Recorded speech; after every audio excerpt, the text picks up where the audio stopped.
Hey friends, in this video, let's look at the Anti-Averse Formula and how this can help us procrastinate less and be more mindful of how we use our time. The Anti-Averse Formula is all about making things fun, more engaging, and easy. By doing this, we can drive down any potential for procrastination. But what's the evidence behind this and how do we actually go about it? Scientifically put, procrastination is not a fixed trait or something that we have no control over. In fact, it's just something that plays into our natural human tendencies. So it's just an emotional habit. Dr. Tim Cycle, a professor of psychology and an expert scientist in the field of procrastination, says, "Procrastination is an emotion regulation problem, not a time management problem." This is what we need to understand and start breaking down to take control of our time and procrastinate less. Now, I'm not going to say all procrastination is bad. In fact, I generally think a healthy dose of procrastination is actually really good to lead a more balanced life. But I think you'll agree with me, at times when we have important deadlines, projects to complete, or exams around the corner, then procrastinating less is definitely going to help us do the right thing. So to understand what the Anti-Averse Formula is and how it helps me to procrastinate less as a medical student and content creator,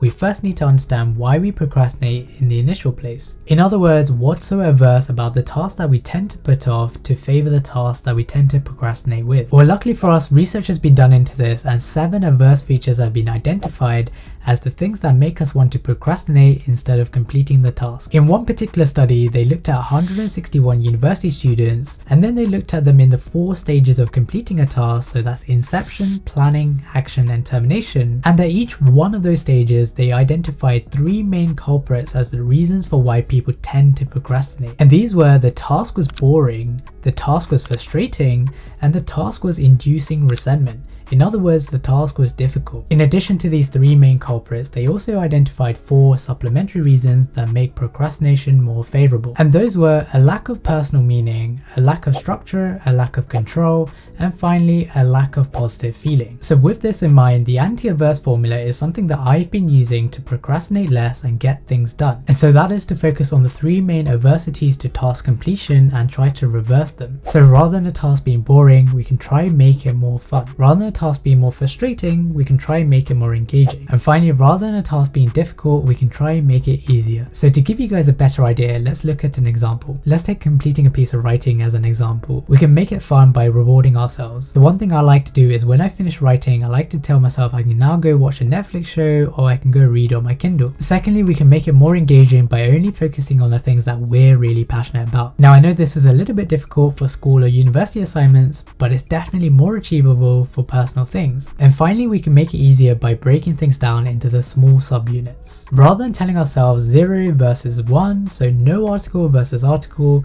we can tell ourselves that in order to write an article, we just need to write a bunch of sentences.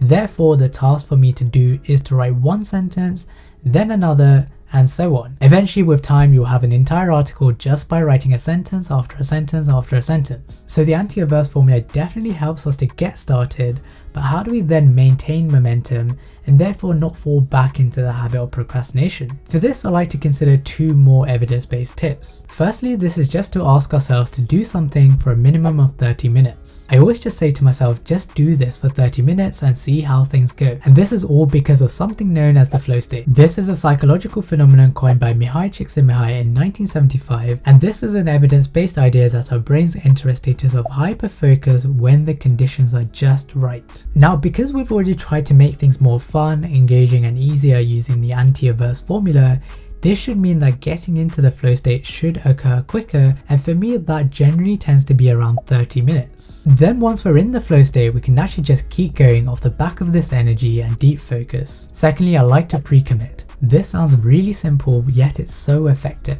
In another paper, 2 guys, Dan and Claus, looked into self-control by pre-commitment and identified that those who impose costly deadlines always got their tasks done. Now, there are extreme ways of doing this, such as setting up financial incentives where you have to pay a friend $100 or £100 if you don't do a certain task, or you could even set up so that money is transferred from your bank account to a course that you don't really support if you fail to complete a task. This works because there's no way out. I think if you're like me, you'd much rather just do the task than lose money. But we don't have to be so extreme. In fact, it said that we're 42% more likely to do something if we just write it down. So that's just writing things down on paper or within a to-do app. But I'm a strong believer that adding public accountability makes this even more likely. So if I'm feeling like I'm going to start procrastinating, I may send a tweet saying new video out this weekend or new article out tonight. And this way I'm pre-committed and I always get the task done. So hopefully this helps one other person. Just to recap, we should first apply the Anti-Averse Formula to make things more fun,